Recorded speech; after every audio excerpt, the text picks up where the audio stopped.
அவங்க big pass புகழோ எந்த புகழோ இது நம்மளா கொடுக்குற அடைமொழி. எந்த புகழா இருந்தான்னு ஒரு ஐயப்பனை ஒரு ஒரு ஹிந்து தர்மத்தை சேர்ந்தவங்க ஒரு ஒரு இறை நம்பிக்கைய கேவலப்படுத்துற மாதிரி கொச்சைப்படுத்துற மாதிரி அதை ரெண்டாவது தமிழ்நாடு கவர்மெண்ட் எல்லாருக்கும் பொதுவான ஒரு ஆட்சி நடந்துட்டு இருக்குது. அதையும் களங்கப்படுத்துற மாதிரியான ஒரு செயல்ல இது வன்மையா கண்டிக்கத்தக்கது. இது இவங்களை உடனே அரெஸ்ட் பண்ணணும். அது முற்றிலும் தவறானதுன்னு தான் நான் நினைக்கிறேன். கருவறைக்குள்ள யாரும் போக முடியாது. அந்த பூசாரிகள் யாரோ அவங்க தான் போக முடியும். அர்த்த மண்டபம் வரைக்கும் அவர் போயிருக்காரு. அதுக்கு மேல அவரே நின்றுருக்காரு. இது யாருமே உள்ள வரக்கூடாதுன்னு சொல்லல. அதனால இது முற்றிலும் தவறான இன்ஃபர்மேஷனா தான் நான் நினைக்கிறேன். பொம்பளை பசங்க நல்ல பெருசா போட்டுக்கிட்டு இருக்கணும், கண்ணுக்கே தெரிய மாட்டேங்குது. லென்ஸை வச்சு பார்க்க வேண்டியது அதுங்க போட்டுக்கிட்டு இருக்குதா இல்லையான்னு. எந்த நிலைமைக்கு போயிட்டோம் பாருங்க. ஒரு 4 பேரை சாமியை தூக்கணும் வாடான்னு கூப்பிட்டா எல்லாம் பம்புறான். சட்டையை கேட்டுறதுக்கு கூச்சம். பச்சை பட்டியா வீதிட்டுன்னு சொன்னா காலேஜுக்கு போகும்போது அழிச்சிட்டு போறான். தமிழை தாய்மொழியாக கொண்ட தமிழர்களுக்கும் மற்றும் அனைவருக்கும் வணக்கம். தெற்கு சென்னை வேளச்சேரியில் கபாலி மண்டபத்தில் சந்த் மகாசபை பொறுப்பாளர்கள் மற்றும் பொதுமக்களின் 6ஆம் ஆண்டு ஐயப்ப விளக்கு பூஜை, கணபதி ஹோமம், ஐயப்ப பாடல்கள், பஜனை, அன்னதானம் நடைபெற்றது. இந்நிகழ்ச்சியை சீனிவாசன் மற்றும் வேல்முருகன் ஏற்பாடு செய்தனர்.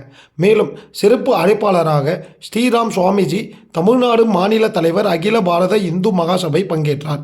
அப்போது பத்திரிகையாளர் சந்திப்பின் போது ஐயப்பன் பாடல் சர்ச்சை பற்றி கேட்டபோது பிக்பாஸ் புகழ் கானா இசைவாணி கைது செய்யப்பட வேண்டும் என்றார். முழு வீடியோவை தொடர்ந்து பார்ப்போம். நன்றி, வணக்கம். லுக்சார் சேனலுக்காக உங்கள் வெங்கடேசன்.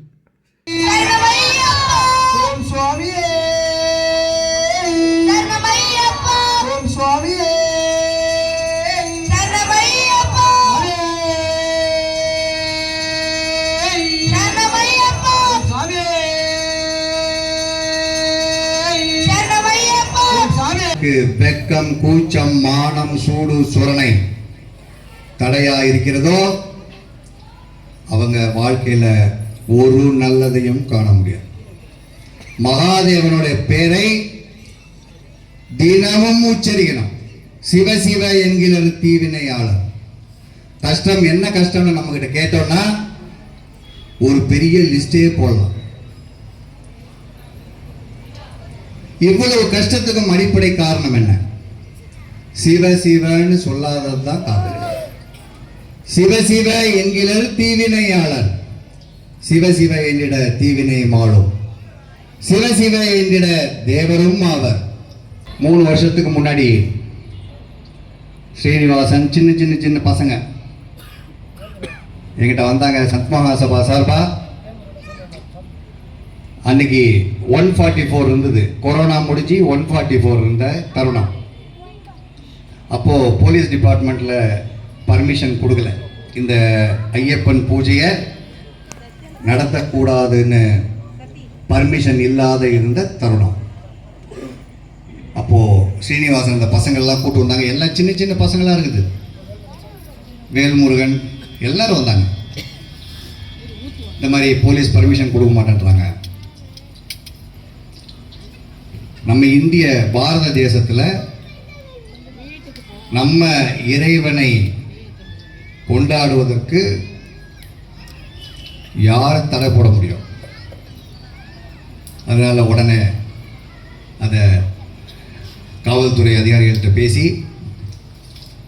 அந்த பர்மிஷனை மகாசபா மூலமாக வாங்கி கொடுத்து ஐயப்பனுடைய அந்த பேரானந்த சுவாமி புறப்பாடு இதே போன்ற நிகழ்வுகள் எல்லாம் அன்னைக்கு நடந்தது.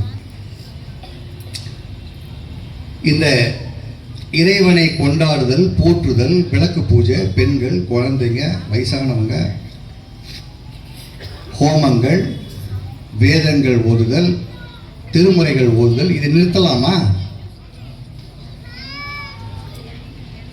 எங்கிட்ட பல பேர் கேட்பாங்க, இந்த விளக்கு பூஜை, இதை மாதிரியான பூஜைகள், புனஸ்காரங்கள் இதெல்லாம் அமெரிக்காவில் பண்ணுறானா, ஜப்பானில் பண்ணுறானா, சைனாவில் பண்ணுறானா? முட்டாள்கள் கேள்வி கேட்பார்கள். அவன் பண்ண தேவையில்லை. ஒரு ஆப்பிள் பழம் நம்ம இங்க சாப்பிடுறோம், ஆப்பிள் பழம் இங்க விளையுதா? பூமியில் தான் அது விளையும். அஸ்ட்ரானமி டிசைன் அப்படி. இந்த பாரத தேசத்தில் இந்த பூமியில தான் தர்மத்தையும் கர்மத்தையும் விதைக்கணும். அங்க விதைக்கணும் நினைச்சாலும் விளையாது. ஒரு இடத்தில் விளையும், அது உலகம் பூராவும் பலன் கொடுக்கும். ஏதோ சிம்லால ஆப்பிள் விளைவிக்கிறான், நம்ம இங்க சாப்பிடாம இருக்கோமா? எல்லா இடங்களையும் சாப்பிடுறோமா? அது போல இந்த பாரத தேசத்தில் தான் இந்த தர்மத்தையும் கர்மத்தையும் விதைக்கணும். அதை தான் குழந்தைகளுக்கு சொல்லி கொடுக்கணும். பொம்பளை பசங்க நல்ல பெருசா போட்டுக்கிட்டு கண்ணுக்கே தெரிய மாட்டேங்குது. லென்ஸை வச்சு பார்க்க வேண்டியிருக்குது, அதுங்க போட்டுக்கிட்டு இருக்குதா இல்லையான்ட்டு. எந்த நிலைமைக்கு போயிட்டோம் பாருங்க. ஒரு 4 பேரை சாமியை தூக்கணும் வாடான்னு கூப்பிட்டா எல்லாம் பம்புறான், சட்டையை கட்டுறதுக்கு கூச்சம். பச்சை பட்டியா வீதிட்டுக்கிறன்னு சொன்னா காலேஜுக்கு போகும்போது அழிச்சிட்டு போறான். எப்பேற்பட்ட நிலைக்கு நம்ம போயின்னு இருக்கோம் பாருங்க. அதனால எல்லாரும் பட்டப்பட்டியா வீதிட்டுக்கணும், ருத்ராட்சம் மணியணும், சிவசிவான்னு சொல்லணும். அதுக்கு வெக்கம், கூச்சம், மானம், சூடு சூழலை தடையா இருக்கக்கூடாது. நைஷ்டிக பிரம்மச்சாரி சுவாமி ஐயப்பன். இந்த விரதம் இருந்து ஐயப்ப பக்தர்கள் எல்லாம் அந்த மலை ஏறும்போது எரிமலையில பேட்டை துள்ளிட்டு, இன்னைக்கு சின்ன பாதைகள் திறந்துட்டாங்க. இன்னைக்கு ரொம்ப கொஞ்சம் ஈஸியா ஆயிடுச்சு. அந்த காலத்துலலாம் பெரிய பாதையில தான் போய் ஆகணும். மேற்கு தொடர்ச்சி மலையில ஒரே ஸ்வயம்பு சுந்தர மகாலிங்க சுவாமி, ஒரே நைஷ்டிக பிரம்மச்சாரி, 1.5 லட்சம் ஸ்கொயர் கிலோமீட்டர் பரப்பளவு. அதுல ஒரே நைஷ்டிக பிரம்மச்சாரி சுவாமி ஐயப்பன் மட்டும்தான். இதுல என்ன மகத்துவம், என்ன பலன் கிடைக்கும்? அதுல 5 விஷயங்கள் ஒரு மனிதனுக்கு தடையா இருக்குது. அததான் பிரச்சனைன்னு நம்ம சொல்றோம். அந்த 5 விஷயங்களும் காமம், குரோதம், லோபம், மதம், மாச்சரியம். இதை ஒழிக்கணும்னா ஒவ்வொரு இடத்துக்கு போகணும். அந்த காலத்துல ஒத்த காலில் தவம் பண்ணாங்க, பல ஆயிரக்கணக்கான வருஷம். முனிவர்கள்லாம் தவம் பண்ணதை நம்ம கதை கேட்டிருக்கோம், படிச்சிருக்கோம்.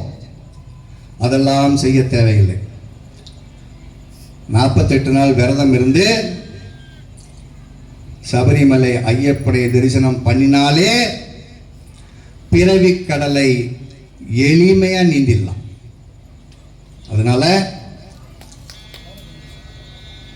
குருமார்கள் சொல்ற மாதிரி ரொம்ப அருமையா இந்த பூஜைகள் நிறுத்தப்படக்கூடாது. உலகமெங்கும் நடக்கணும். விளக்கு பூஜைகள் தினந்தோறும் நடக்கணும். அப்பதான் அண்டத்துக்கே விடிவு காலம். ஹர ஹர மகாதேவா, ஹர ஹர மகாதேவா, ஹர ஹர மகாதேவா. இன்னைக்கு ஐயப்ப சேவா சங்கம் சார்பா வேளச்சேரியில கபாலி மண்டபத்துல சந்த் மகாசபாவினுடைய பொறுப்பாளர்கள் எல்லாம் 6வது வருஷ ஐயப்ப விளக்கு பூஜை மற்றும் அதை தொடர்ந்து காலையிலிருந்தே கணபதி ஹோமம், விளக்கு பூஜை, ஐயப்பனுடைய பாடல்கள், பக்தி பஜனைகள், அதை தொடர்ந்து அன்னதானம் எல்லாம் சிறப்பாக நடந்துகிட்டு இருக்குது. விழாவை வேல்முருகனும் அவர் பேர் என்ன, நம்மளுடைய ஸ்ரீனிவாசனும் ரொம்ப சிறப்பாக நடத்திக்கிட்டு இருக்காங்க. அதனால எல்லாம் பொறுப்பாளர்களோட பொதுமக்கள் நிறைய பேர் கலந்துக்கிட்டாங்க. பெண்கள் விளக்கு பூஜையில நிறைய பேர், குழந்தைகள் எல்லாம் கலந்துக்கிட்டாங்க. சிறப்பாக நடந்துட்டு இருக்குது. இது தொடர்ந்து எல்லா இடங்களிலும் ஐயப்ப பூஜை, ஹோமங்கள், விளக்கு பூஜைகள், பிரதோஷ வழிபாடு தொடர்ந்து நடக்கணும்னு சந்த் மகாசபா தமிழகம் முழுக்க முன் எடுத்துக்கிட்டு இருக்கு. அதுல சனாதனம் இன்னைக்கு தழைக்கணும். அதை நோக்கிய நிறைய எதிர்மறை கருத்துக்கள் தப்பா விதைக்கப்பட்டுக்கிட்டு இருக்கு. அதெல்லாம் சனாதனிகள், இறை நம்பிக்கை கொண்டவர்கள் இத எல்லா இடங்கள்லயும் சிறப்பா செயல்பட்டு அப்படி ஒண்ணு இல்லைங்கிறத ப்ரூஃப் பண்ணிக்கிட்டு இருக்காங்க. இப்போ ரீசெண்டா இசைவாணி கானா இசைவாணி பிக் பாஸ் புகழ் அவங்க வந்து 2019 ஒரு பாடல் பாடியிருக்காங்க, ஐயம் சாரி ஐயப்பா அப்படின்னு சொல்லி. இது ஐயப்ப பக்தரா நீங்க அந்த பாடலை எப்படி பாக்குறீங்க?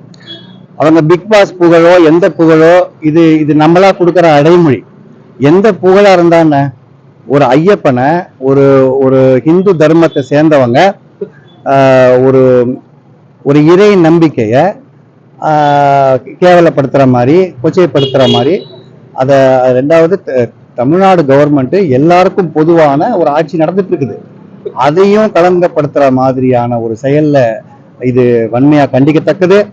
இது இவங்களை உடனே அரெஸ்ட் பண்ணணும்.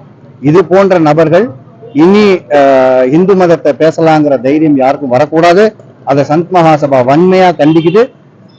இதுக்கு இது போல யாருமே பேச முன் வரக்கூடாது.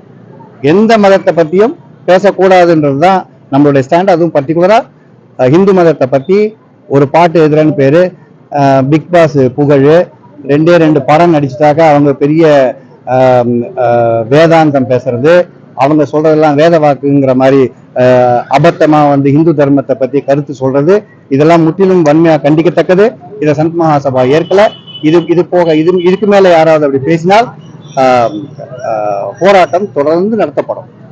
இப்போ ரீசெண்டா இசைஞானி இளையராஜா ஐயா வந்து சீவலிபுத்தூர் அந்த கோவில கருவறையில வந்து அவர் வந்து அனுமதிக்கல அப்படின்ற மாதிரி ஒரு விஷயங்கள் போயிட்டு இருக்கு. நீங்க எப்படி ஐயா அதை பாக்குறீங்க? இல்ல, அது முற்றிலும் தவறானதுன்னு தான் நான் நினைக்கிறேன். கருவறைக்குள்ள யாரும் போக முடியாது. அந்த பூசாரிகள் யாரும் அவங்க தான் போக முடியும்.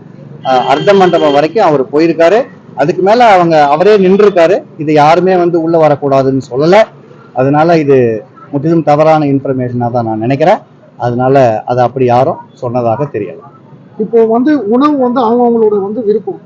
இப்போ பாத்தீங்கன்னா அந்த மாட்டுக்கறி இறைச்சியை வந்து ரொம்ப இதுவா போகுது. நீங்க வடநாட்டு சைடு பாத்தீங்கன்னா அந்த மாடுனால வந்து ஒரு கொலையே நடக்குது. அது வந்து நீங்க அதை எப்படி பாக்குறீங்க?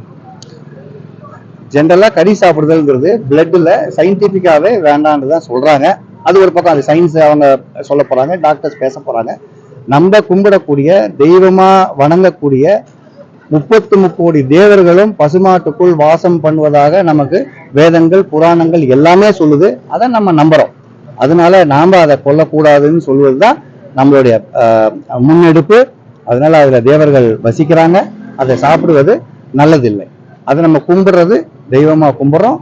அதை வெட்டுறதுன்றது நம்மளுக்கு அது வலியை தான் ஏற்படுத்தும். அதை பண்ணக்கூடாதுங்கிறது நம்மளுடைய சந்த் மகாசபாவோட ஸ்டாண்ட். இப்போ இந்த சபரிமலை ஐயப்பனுக்கு வந்து மாலை போடுறாங்களே, அதை பத்தி நீங்க எப்படி ஐயா பாக்குறீங்க? அது வந்து வருஷத்துல ஒரு நாள் தான் போடுறாங்க. அது ஏன் வந்து கண்டினியூஸா வந்து அந்த நடைகள் வந்து திறக்க மாட்டேங்குது? ஒரு வருஷத்துல ஒரு நாள் மட்டும் தானே திறக்கிறாங்க. இல்ல, அதுக்கான ரீசன் வருஷத்துக்கு ஒரு நாள் திறக்கல. அது மாசம் விஷுவும் போது அது திறக்கப்படுது. அது வருஷத்துக்கு ஒரு தடவை இந்த மாசமும் போய்கிட்டு இருக்காங்க ஐயப்பன் கோவிலுக்கு. அதுல இந்த மகர ஜோதிக்காக இறைவனே அங்க ஜோதி வடிவா உருவாகிறாரு, அங்க பிரசன்னமாகிறாருன்ற நம்மளுடைய நம்பிக்கையின் அடிப்படையில் இந்த காலகட்டங்கள்ல மகர சங்கராந்தியின் போது எல்லாரும் அங்க தரிசிக்கிறதுக்கு போறாங்க. மற்றபடி மாசம் விஷும் போது அங்க நடை திறக்கப்படுது. அதுலயும் நிறைய அநேக பக்தர்கள் கலந்துக்கிறாங்க. இது தொடர்ந்து நடக்கணும்.